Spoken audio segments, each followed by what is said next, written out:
This is Candra Savage. She practices holistic and integrative psychotherapy and psychoanalysis. She has a master's degree from Rutgers University. I'm interested to find out about the way you balance and use the scientific and then the holistic and integrative type methods. So you're using a variety of therapeutic modalities. So what are some of the primary ones? Yeah. So the first one that you mentioned, Mark, was EMDR. And I know this seems kind of elusive, and even the title of it can be challenging. So it's eye movement, desensitization, and reprocessing, which is a lot of words. And essentially, it is taking painful past events that still feel really charged and overwhelming when you think about them, revisiting them through the use of bilateral movement, which is kind of the left and right movement of the body, either the eyes or the hands. And it allows a person to revisit past feelings and reevaluate them from the present moment. And when a person is able to do that, then oftentimes there is a release of distress from the brain and body.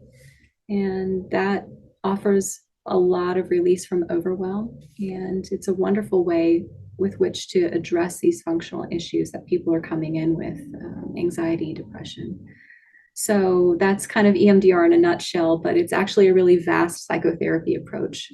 And where it began long ago for just trauma back in the 1980s when Francine Shapiro first stumbled upon this wonderful technique, it's really just adapted over time and is now being used to treat everything from anxiety to OCD, trauma, proper trauma with big T, to little t trauma, neglect. I mean, anything you can imagine.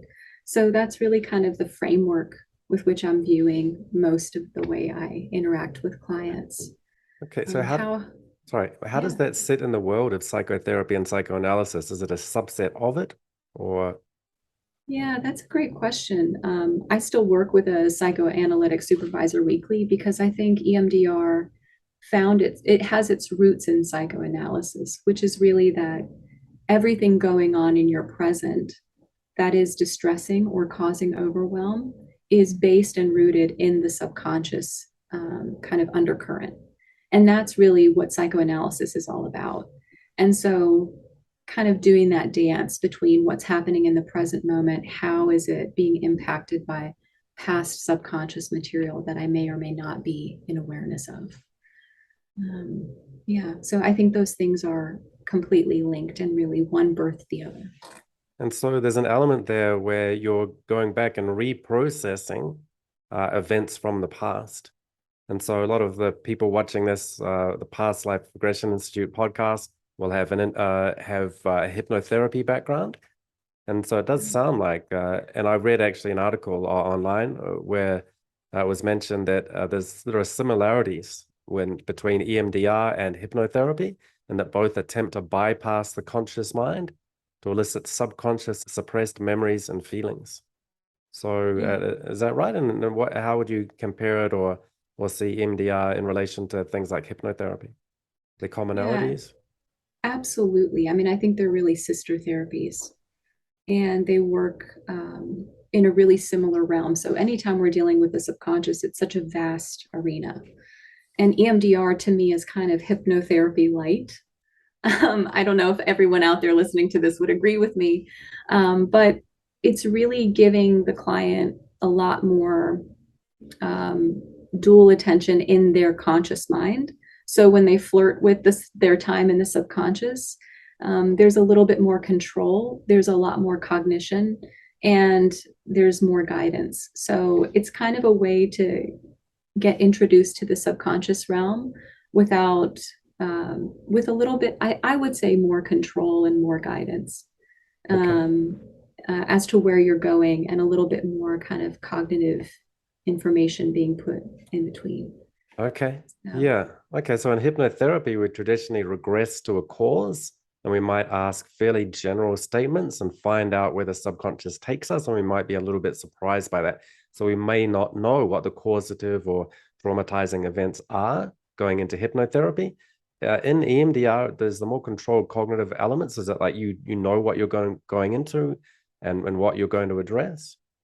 That's a great question. I mean, similarly to hypnotherapy in the way that I've experienced it, Mark, through your institute, before you go in, there has to be an agreement on what the problem is. So we have to know why we're going in to the subconscious. We really want to have a firm idea about what that is. And then we want to know and be in agreement as to what the desired outcome might be most of the time. So that way we know what the purpose and outcome of our work will, what we want it to potentially be. It has to be something that is realistic, something that is more, it's taking in the complexities of life. And so those two things are really essential, because once you go into the process, like you said, EMDR is very similar to hypnotherapy in the sister modality way, in that you don't know where the subconscious is going to take you. In fact, I may think I know based on the client's history. The client may think they know based on, oh, this memory was really painful for me. But their subconscious has a totally different agenda. And the next thing we know, we're in their, grandfather's basement, piddling around in the dirt somewhere. And they're going, how the heck did we get here? And their body is all of a sudden revealing to them, wow, there's this really important negative belief that got stored at this moment in this time that has to do with my presenting issue. So very similar in many ways. Thanks for watching. If you're interested in having personal sessions or certification training in hypnosis or hypnotherapy, or regression to this life, past lives, between lives, or spirit releasement therapy, then visit my website, thepastlifeawakeninginstitute.com, for details.